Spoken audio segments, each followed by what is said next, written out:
Hi there, welcome to the Nitty Gritty Writing Podcast. I'm Simon Canton. I'm Dave Higgins. I'm Ed Sullivan. I'm Garrett Robinson. Yeah, with us is special guest Garrett Robinson. And we're going to be talking about being a superfan whilst also being a creator. But before we do that, we'll do our usual roundup of what we've been doing writing-wise this week. As the guest, Garrett, do you want to go first? Yeah, sure. I've been editing one of my books, Shadeborn, going through a whole re-editing process, which is a whole long saga that we may or may not address at some point during the rest of the conversation. And I've been chunking my way through it and really becoming conscious of how much I've grown as a writer in the last 14 months since I wrote it, because there's lots of things that I'm just sort of really digging into and enjoying about it. Cool. Dave, you're the furthest on the left then on my screen. Do you want to go next? Okay.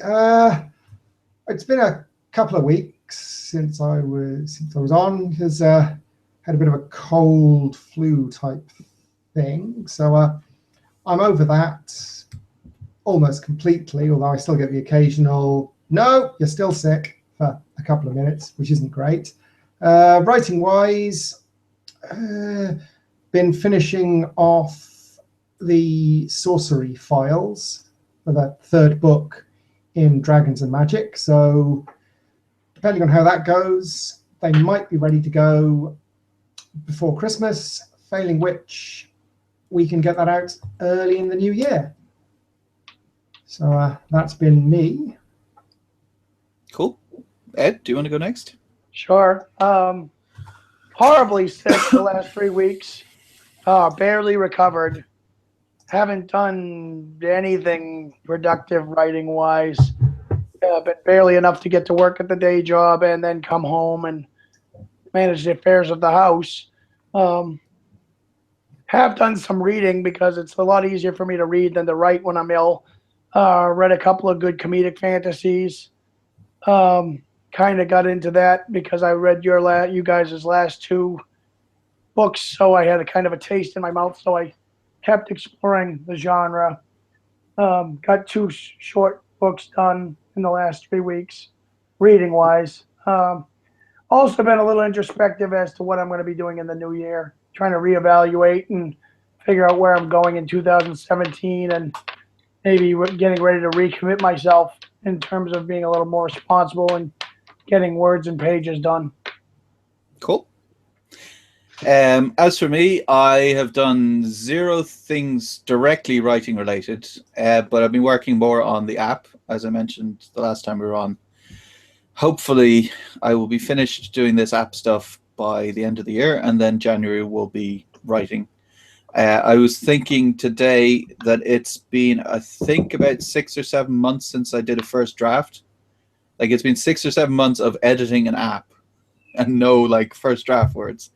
So I'm eager to actually write something and figure out if I can still write a book. So yeah, other than that, I was talking to my son, Matthew, today, who's 18, and he was saying that he's about to start working on a comic because he's a graphical artist, and it's going to be a post-apocalyptic comic, and it sounded really cool. Like, he's coming up with the story idea and all that kind of stuff. So that was fun. That, you know, one of my sons is then almost, it's very, very closely related to what I'm doing, in that he'll be coming up with a comic story. So yeah, so to go on to our topic, Garrett mentioned that we could talk about being a superfan while being a creator. Yes. So maybe up the top, I'll say I'm a super fan of Garrett. Because the whole reason I mentioned this when we started the podcast, the whole reason I started this podcast was because I was jonesing for some STP. Garrett used to do a podcast called the Storytelling Podcast, and I was like, yeah, but that was the perfect podcast. So there's self-publishing podcast, and there's Joanna Pence and all this, and they're all galactic miles ahead of us in terms of where they are. And the storytelling podcast was perfect because Garrett and Zach and Crystal and Chrissy were all like one step ahead of us. So it was someone you could go, okay, but I can't see how I could possibly get up to, you know, Joanna Penn's level or Johnny, Sean, Dave's level, but I can see how I can get to Garrett and Zach and Crystal and Chrissy's level. Which I guess I'm now where they were 2 years ago or whatever. So hopefully in another few years I'll get up to where Garrett is now, because Garrett is amazingly successful.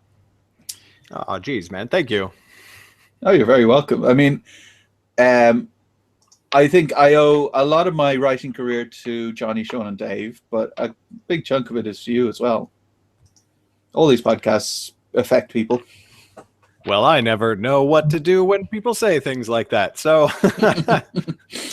So we'll go straight on to the topic and not embarrass you anymore. Sounds perfect. Oh, did you want to say something, Dave, to embarrass him further? No, just sort of can we start off, for those of us who don't really know what it is, defining what is a super fan? Because I'm imagining it's not someone who reads books with their underpants on the outside of their trousers. No, that is well, I mean, if that is somebody's choice, that is completely up to them, and they are welcome to do so. But no, a super fan is just somebody who doesn't just, to me, doesn't just passively consume content, but gets much more into it than that, and begins to create, like, this is sort of how I define it, is they begin to create the worlds and the stories that they read beyond just the media that they're given. They don't just read a book, they imagine the world beyond it and continue creating the world and those characters after the book is done. And the same thing with movies, or any media, really, you know, be it Hamilton, which is neither a book nor a film, you know, just some story or some aspect of some world that then the fan goes on to sort of become part of the creation process by continuing to imagine more and more and develop more and more sort of on their own. Cool. Yeah. So you're writing 50 Shades of Hamilton. And I'm not, but I'm sure somebody's out there working on it. I'm sure that fanfic already exists. I think it's a well-established thing that we're not supposed to come up with weird ideas and throw them out there on any podcast that Garrett's on, because it could happen. It's happened in the when you don't throw weird stuff out there. Either Garrett or somebody that surrounds Garrett could do this if you throw it out there. 50 Shades of Hamilton may be out 3 months from now if you do that. So. I like the phrase, someone that surrounds Garrett. I just get the picture of this circle of hooded figures just sort of walking around me wherever I go. Depending on whether or not they're wearing pants, that's a completely different movie. Yes. So what fandoms are we going to discuss? I'm sure we've got some that cross over between the four of us. That'd be probably, I mean, well, I think comic books, movies, everything. Yeah, I think that what the fandom is matters a lot less than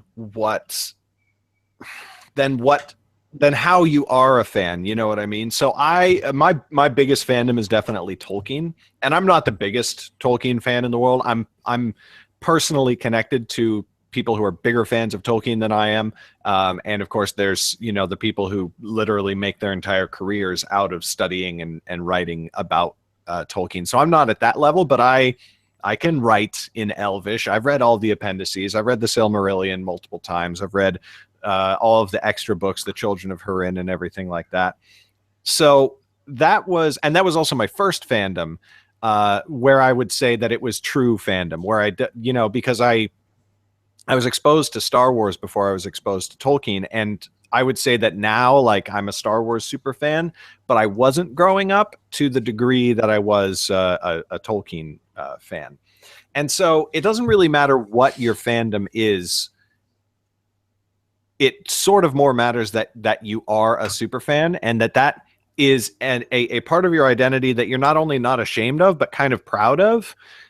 And not in the way where you say that anybody who's not as not as big a fan as you like isn't legit. You know, that's terrible when people are like, well, you only liked Marvel since the movies started coming out, and you know, you never read the comics and like becoming some sort of weird gatekeeper. That's just terrible.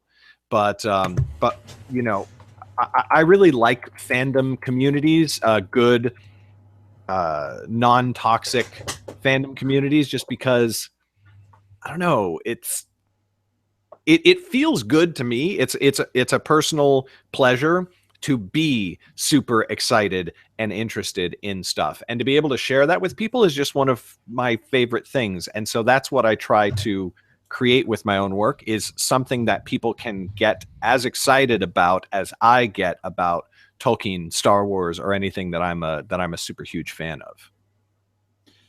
I'd say that happens a lot for me, at least with TV shows. I guess it's because of the fact that everyone is consuming it at the same time. Mm-hmm. So you get so Game of Thrones, for instance, I will watch the episode of Game of Thrones, then I'll watch every single recap of and digest program for Game of Thrones possible. But then, so that worked well for Game of Thrones, but then with Westworld, that worked terribly. Because Westworld is just about the twists. So then you had Reddit basically worked out all the twists. I wouldn't have worked out the twists at all. And then everything was pretty much spoiled. Yeah. I haven't gone into Westworld yet myself. I have a feeling it's something that I would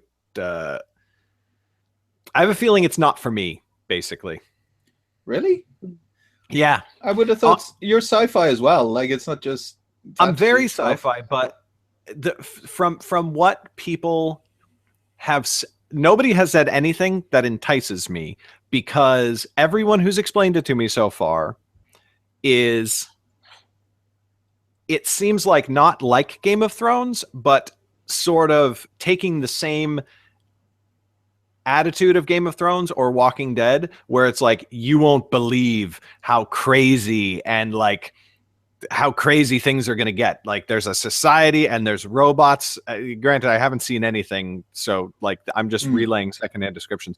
But there's a society and there's robots, and the robots are like literally designed to fulfill any human desire. So like there's these, like some people can just murder the robots. They can just murder anybody they want, and it's like, oh, but it's just a robot. I'm like, this is not. I'm a little bit over grimdark, and I know that Westworld isn't as grimdark as Game of Thrones or Walking Dead or something like that, but I'm done with things like that. I haven't heard anybody talk about Westworld and go, it's about these characters and they're awesome and it's fun. And that's kind of what I'm looking for these days. I still watch Game of Thrones. I never watched The Walking Dead just because I don't like zombies. But I watch Game of Thrones, and I watch some other series that are sort of in that, like, look how gritty and realistic we can get. But I'm at my level. I enjoy those things to a point, and then I want to find things that are cool and awesome and mostly make you happy, even if they get dark and whatever. They are not all about like, look how crazy we can get. That just doesn't, it's not a thing for me. It's not a thing that appeals to me. I would say for Westworld, if you took the twists out, there's probably one character I cared about. And that was Maeve, who's one of the robots. Mm-hmm. Apart from that, everyone is pretty two-dimensional, but I think that the plot of it is it's if you were writing a book, it's a plot-based book or plot-based story, and not a character-based story. So the characters will do things that service the plot rather than the plot servicing the characters in a lot of cases. And I'm just like, no, like, thank you. I've completely checked out at that point. I don't care. So I'm a couple episodes in, and they had me at Westworld just because of nostalgia with Yul Brynner, and they said Westworld, and I said, yep. Oh, I didn't even know it was a remake of something. That's crazy. Well, the Michael original, Crichton, yeah. wrote Westworld, and then Yul Brynner was in the movie in the 70s. And I was like, Westerns, sci-fi together, yes, thank you. I had no idea. That's cool. And I didn't actually I just realized as you were going on about that, as a super fan, I guess I'm a masochist because I don't want to be happy. I enjoy every fandom I enjoy is one that punishes me. Game of Thrones, Westworld, Doctor Who, all of my fandoms. I don't like to be happy. I can be happy in some of the episodes, but ultimately, I like to find new ways to punish myself with my fandom. I like when characters die. I love it when somebody I don't expect gets strangled or something like that. So, but Doctor Who is the opposite of that. Doctor Who is occasional moments of darkness with a character who is, now granted, I haven't watched the final Matt Smith season or anything since, so I don't know what's happened since Peter Capaldi took over. But Doctor Who, the reason that I like that show is because he's happy and he has fun and he has friends. And that is what I love about stories. This is why, okay, so I'm about to anger probably half your listeners, but this is why I love Marvel and hate DC, because DC is so everything is terrible all the time, and look at Gotham City. It's so look how evil the Joker is. Look at how, we killed another Robin. I'm just like, oh my God, it's one note. It's terrible. Whereas Marvel is like, Spider-Man's funny and the X-Men have like their banter and the Avengers. And then when somebody dies, even though it's a comic book death and they're probably going to come back, then you care. Then it's like, oh my God, this was so fun. And now you've done this to me. Oh, this is horrible. Like, I don't care when somebody dies in Game of Thrones anymore. I cared. Spoiler for the first season and the first book of Game of Thrones, everybody. But I cared when Ned Stark died. And then after that point, they just kept making the world so bad that new bad things happening don't matter anymore. Like when somebody I care about dies, it's like, yeah, but who cares? The whole world is like this. I'm not shocked. I think that in order to achieve shock, in order to achieve a real emotional impact, you have to have contrast. You have to have a world that is so that you love being in. And then when something bad happens, you're like, no, but I liked that person, which I don't get that in Game of Thrones. That's what I want. Right. I guess I want to be hurt, but don't keep hurting me the same way. I'll get numb. Yes, exactly. Arrogant. I want you to make me feel. Now, does it have to be feel good all the time? No, you can make me feel horrible, but make me feel.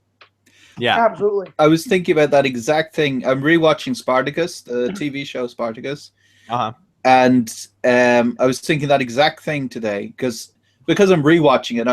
None of the twists or anything are surprising me, and I'm seeing the way that they have a bad thing happen, and then a good thing happen, and then a bad thing happen, and then a good thing happen, and it goes like that in waves to make sure that the audience never gets too complacent. Like, I agree with what you're saying about Game of Thrones, Garrett, that by the 5th season or so, I was like, yeah, but if there's a good thing that can possibly happen and a bad thing, the bad thing's going to happen. Right. You can't, exactly. It's, and I love Game of Thrones, but it is very often going negative every time. And that's no longer surprising if you go, yeah, but it's Game of Thrones, this is going to happen because that's the way it always goes. Right. So, and as well with Game of Thrones, I've noticed that they're going towards their final seasons. There's only like 16 episodes left or something. Yeah. And I can see. So this is another thing, I guess, that is kind of key to the topic is watching stuff. I don't know how it is with you guys, but I can see how the plot is going to develop because I know how I would develop it. Right. And so, like, my wife and I were watching, I think I mentioned this before, Brooklyn Nine-Nine, and 10 minutes in, so halfway through the episode, I went, oh, this is going to happen, then this is going to happen, then this is going to happen, then this is going to happen, and then that's going to happen at the end. And that's exactly what happened in the next 10 minutes. Because if I was writing it, okay, so so I got the setup, so now I know all the beats that are going to happen by the end of the show. So does that happen to you guys as well? Like, Absolutely. The better you get as a storyteller, the more you can kind of see how a normal plot develops, like a normal 3-act structure and all that kind of stuff. And you go, okay, so here's all the threads they've set up, and this is how they're going to come together at the end. That's why I like it when they abuse me. When I'm watching something and I'm like, well, they couldn't possibly kill this guy, and then he gets shot right between the eyes. I'm like, thank you. I didn't see it. I want to be surprised. I don't want to know when somebody dies. Yeah, that's why like just all that sort of stuff. And it's not to say that that's why all that sort of stuff has come to bore me a little bit. What I love is storytelling that makes me enjoy here's what it is. If the storytelling is really good, and this especially applies in film and TV, but I would say it's a little actually maybe easier to achieve in books and maybe better in books. If the storytelling is really good, you're not analyzing it.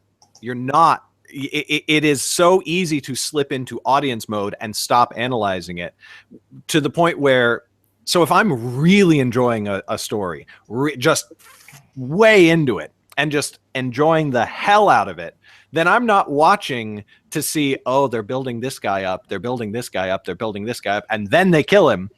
Like, because it's so artfully done that I'm not looking to try and predict, oh, what's the next thing that's going to happen? Oh, who are they going to kill to try and like hurt me, right? If it's really good, then I'm just like, oh, this is so now lots of people probably feel different ways about things. And again, this is, I feel differently about things that I am a super fan of than things that I am not a super fan of. But spoiler for Star Wars, not the new one. Not going to talk about that in case you guys haven't seen it, and probably a lot of listeners haven't seen it as well. But last year's The Force Awakens, I was so happy to be back in what felt like a real Star Wars movie. Again, I'm a super fan, that I was not looking for what was going to happen. So I saw it coming a little bit before it happened, but I didn't see, spoiler for The Force Awakens, I didn't see Han Solo's death coming. I saw it like maybe 5 minutes beforehand or like 10 minutes beforehand, but I didn't see it like from the beginning of the movie, whereas some people were like, I saw that coming. I like, oh my God, like, of course he was going to die. I saw that coming. But that's like, but because the movie was doing exactly what I wanted with Star Wars, I wasn't able to sit back and passively analyze and go and just cynically say, oh, they're doing this and Han Solo's probably going to die because they have to kill somebody. I was just like, oh my God, yes, do your thing to me, Star Wars, do your thing. And then when they give you the sort of like heavy-handed, like something's going to happen in about 10 minutes with Han Solo, then I was like, oh no, oh no, no, no, oh no. And then it happened. And so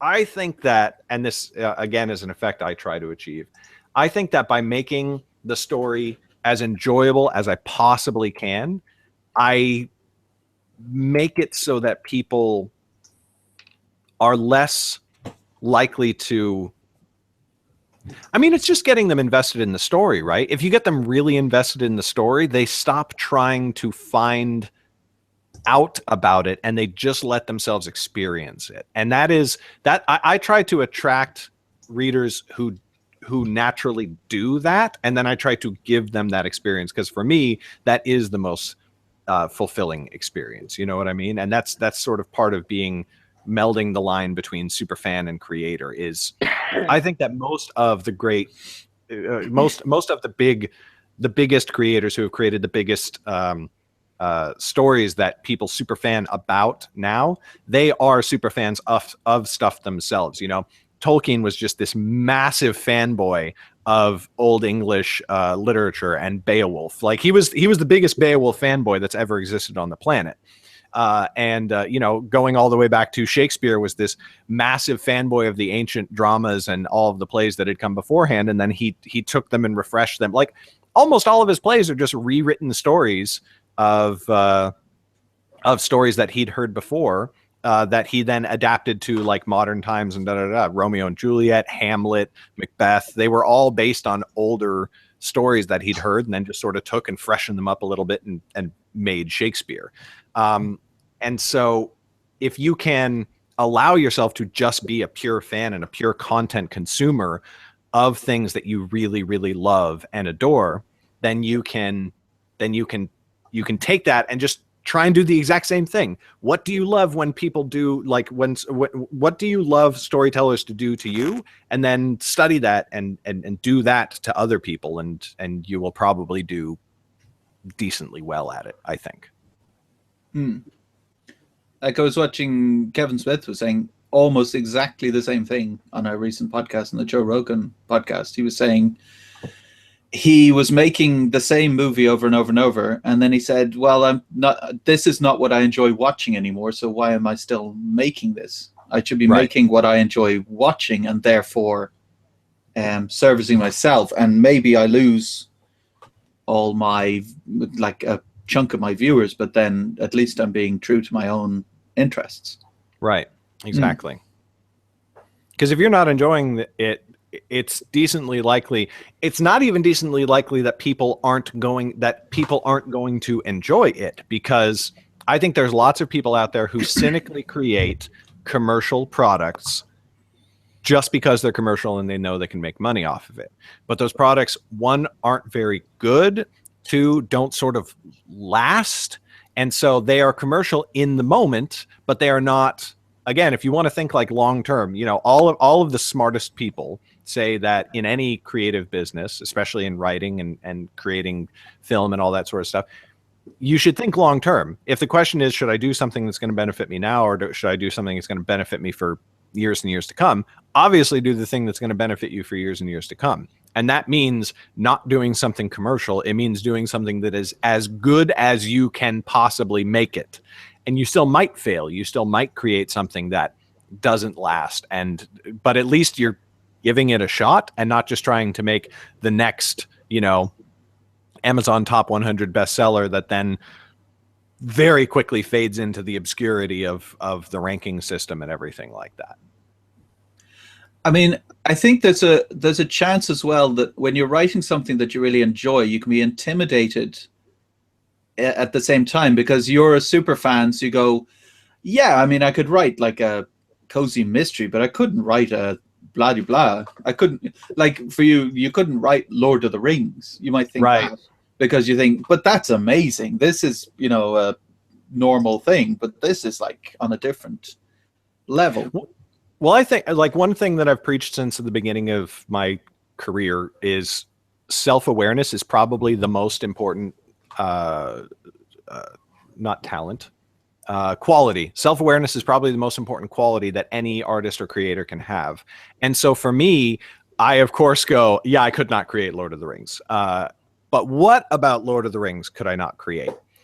I can't create Tolkien's mastery of English. He has a command of English that I will never be able to create. And he just has a command of language, period. So he has a command of English, and then the ability to develop his own languages, which just, I know that I could not do. I don't have the necessary background and study. And honestly, I don't have that much interest in it. Like, I learned Elvish just because, not Elvish, not the language, but I learned the letters because I was a super fan of Tolkien's, but I didn't go on to learn Elvish because linguistics isn't my thing. It's not something that just gets me all super stoked, you know, and gets me out of bed in the morning. But what things could I maybe do better than Tolkien? And after a long, long period of time not being able to think of a single thing that I could do better than him, what I decided that I could do is I could possibly better service, and this, you know, brings into the other, like, major part of my career and what I want to do, not just with my writing but with my business, of bringing what I enjoyed about Tolkien to more audiences than he was writing for, which was mostly, you know, straight white guys like him, and like me, frankly. But I was like, hey, maybe I could take what I love about Tolkien that feeling of ancientness and a larger world and a larger scope, and maybe not make it so that 95% of my characters are straight white guys and all of my bad guys are people with non-white skin. Like maybe that's how I could do something a little bit, and so that became that's what eventually became Underrealm and my books, and funnily enough, that's when my career started to take off. So I guess that the whole idea of that stuff not being marketable is probably not true. Well, funnily enough, I had a conversation with my son Matthew today, and he was saying that the reason he likes Asian comics and Asian anime and stuff like that is because of representation. Because he's gay, and there's gay characters in Asian stuff, and there's not in Western stuff. So he's like, well, I'll read that then, because that's got representation. Because Right. people want to see. There was a great video on YouTube where there's like the American Doll Factory or the America Doll or something like that. You guys probably know better than me. But anyway, they make like it's these dolls that all the girls want to have. American Girl. American Girl. Oh, American Girl dolls. Yeah, okay.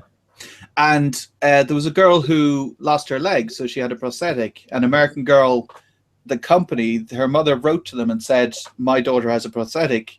And they sent her an American Girl doll with a prosthetic leg. Oh, that's great. And the little girl just burst into tears because she was like, this doll is like me. Like people undervalue how important that is. That everyone wants to see someone like them in these things. Yeah, well, there's what's her name? I can't remember the actress's name, but the girl who played the original Uhura in Star Trek. There's the very famous story where she got that role and she was on Star Trek, and Whoopi Goldberg saw her and was like, "Oh my God, there's a black woman on television, and she's not." And how ridiculous is this? 4 bearded white guys sitting around talking about this. Sorry, 3 bearded white guys and 1 clean-shaven white guy talking about this. I should have grown it out.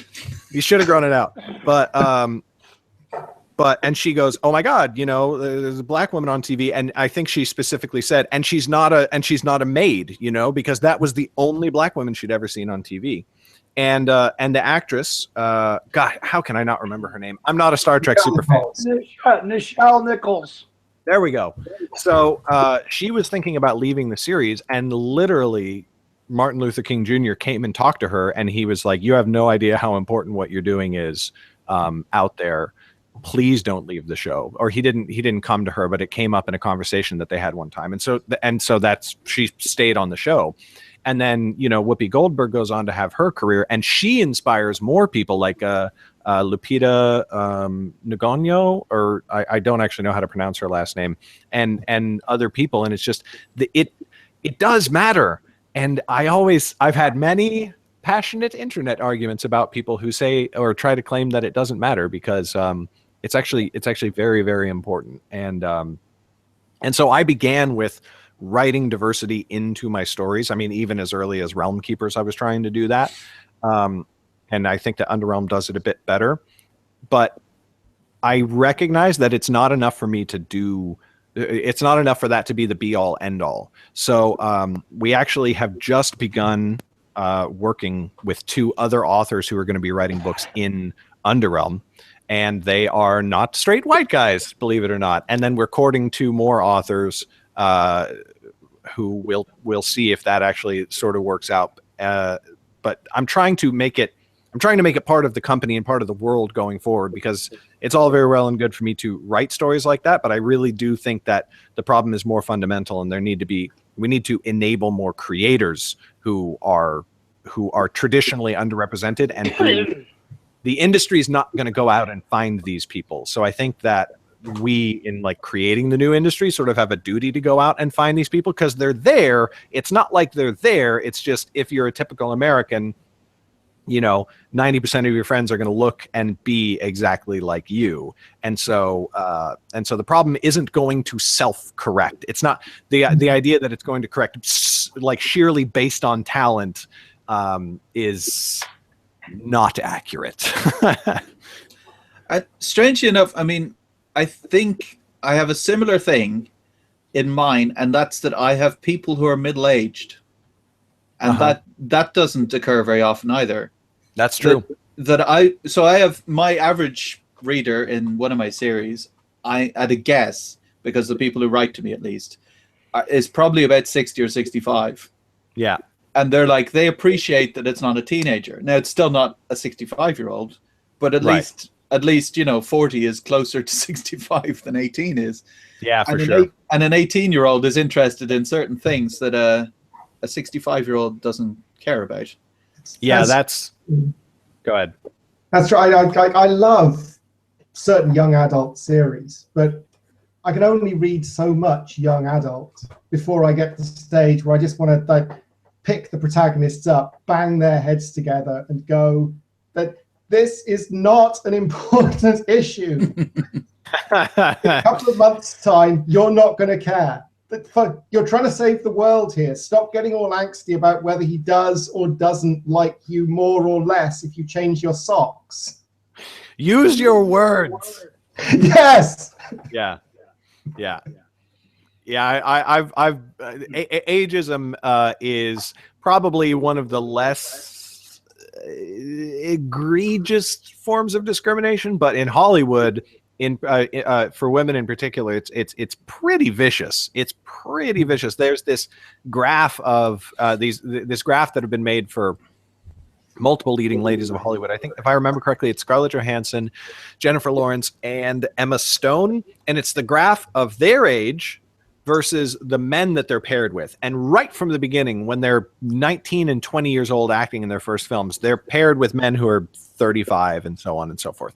And then as they age year by year, the men's age that they're paired with as a romantic pairing skyrockets. So by the time they're 25, they're in relationships with actors who are, male actors who are 55 and 60. And then once they hit like their late 20s and 30s, they're not considered romantically available leading ladies anymore, and it's pretty ridiculous, especially when it comes to women. But yeah, what was I going to say? I had a thought based on what you just said, and then it completely just fled my mind. Yeah, I don't know. I think there's a cultural thing there, I think, and the culture. So again, this is in the same conversation with my son, and we were talking about the culture and the fact that American culture changes the world. Yeah. Because American movies go everywhere.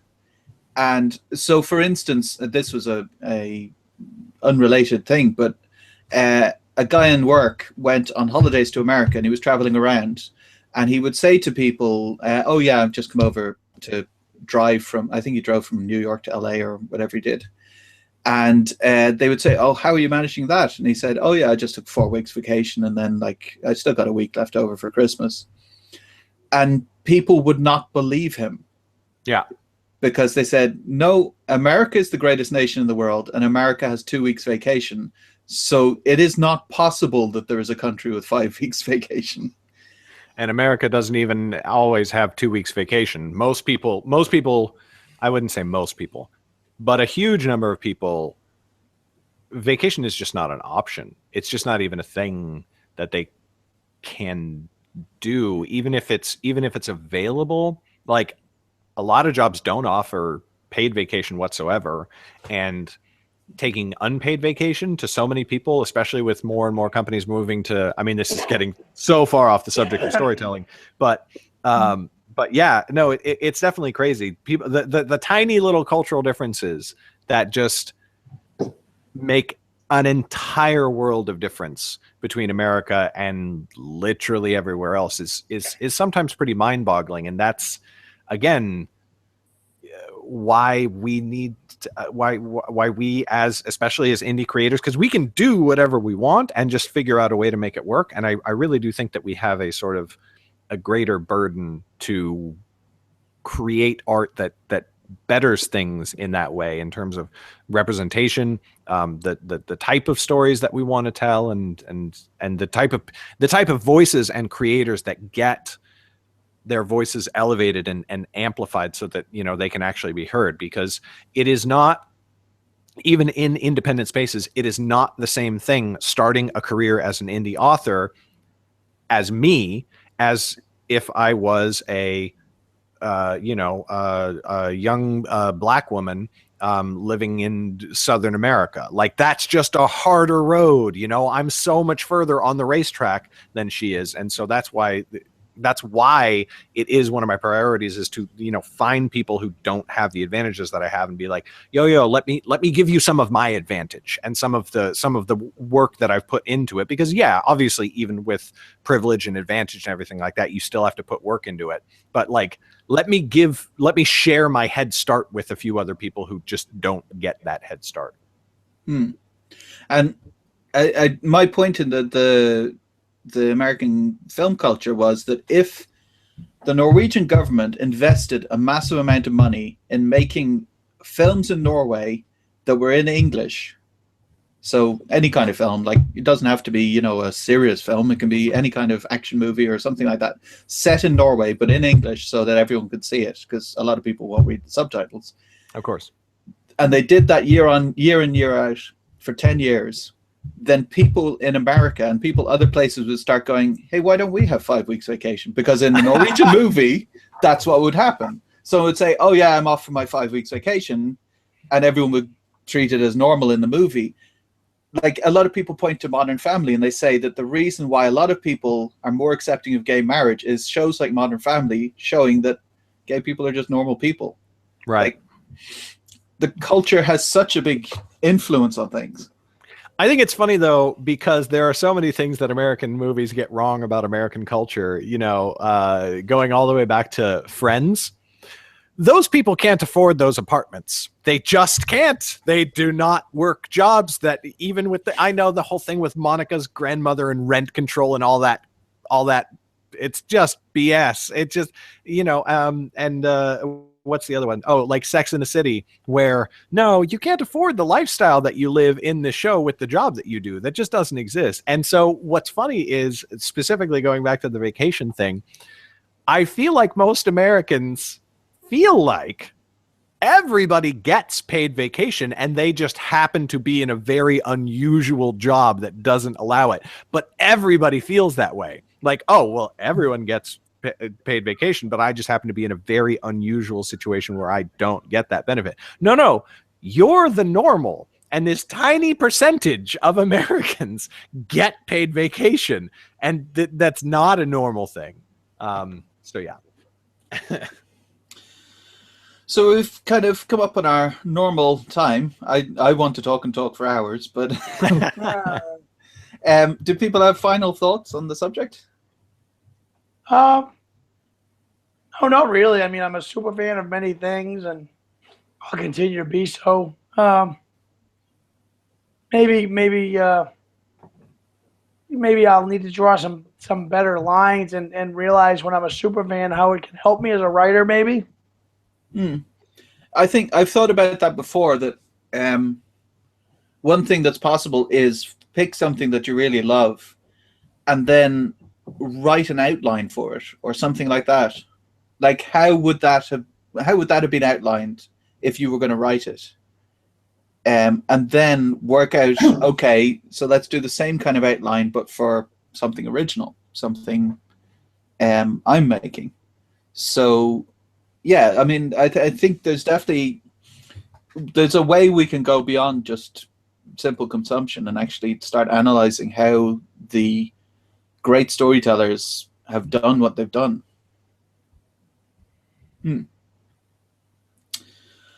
Cool. I was going to let Dave go, but I did have a thing to say if you don't want to jump in. I think that one of the most important aspects of fandom, and I should have mentioned this earlier because it's a big topic to unpack, but one of the biggest and most important aspects of fandom is community. And I feel like if you are unafraid of being enthusiastic about things that you love, you should join a community surrounding that thing. And that not only teaches you more about the thing. I've learned more about storytelling through reading fan fiction and fan discussions of actual fiction than I have from writing books. Fans are way more educated about story tropes than most writers are. And so finding and becoming part of fan communities can not only be help to you and your art, but then it also gives you a community of people who you can know and become friends with, and who can then support you as like your journey goes on. You see this in like the YouTube community a lot, where somebody is a super fan of a video creator. Then when they start creating their own videos, people gravitate towards them because they're similar. And that's actually one of the things that helped with me, is I have my whole Tolkien Tuesday video series and all that sort of stuff. Is like, I wouldn't say that I was like widely known as a Tolkien fan, but that was a thing that other people united with me on. And a lot of those people, when I started writing books that were very inspired by Tolkien, they followed along with that. And so I would say that community is one of the most powerful tools as a super fan, becoming a better storyteller, and then helping to identify your audience is what I would say. I definitely agree there. I mean, because as I said, like the people dissecting Westworld spoiled a lot of it for me, but at the same time, you see how people are analyzing story as viewers or as consumers. Right. Cool. Well, we'll probably wrap up there. We'll plug Garrett's books. So, as Garrett mentioned, the Nightblade series, obviously, and YouTube. Yes. Definitely follow Garrett on YouTube. Yes. I was going to mention Hit Girls. I know. Oh God, why were you going to do that? That's a terrible idea. Don't mention that. Because it's my favorite. I know you're not intending to write any more of it, but I do like it. No, I will one day. It's just I need to find a way to make it creatively fulfilling for me again. I'll get there. Like I even thought, now this is a while back, but I was even like, I wonder, should I contact Garrett and say I'll just write a fan fiction version of the next season of Hit Girls? I've got so much to write that I was just like, okay, no, I won't. But yeah, it's a really good show, series. Well, thank you so much. If people do want to check out the books, I should just toss this out there. Never not marketing. You can pick up the first book in the series, Nightblade, which is right here on ebook. You can get an ebook copy of it at underrealm.net. That's underrealm as one word .net. And the first book is free. And then you can find out if you like diverse fantasy or not. And if you don't, then you didn't pay anything for it. So please don't give me a bad review on Amazon. Yeah, that's always a fun review. You got this for free and you gave me a 1 star. Cool. So we'll end there. Thank you all very much for watching, and we'll see you next week. Oh, we won't see you next week. This is the last one of the year because next week's Christmas. And then it's New Year's. We're not going to be here for Christmas and New Year's. So we'll see you in the new year. See you next year. Bye, everyone. Bye.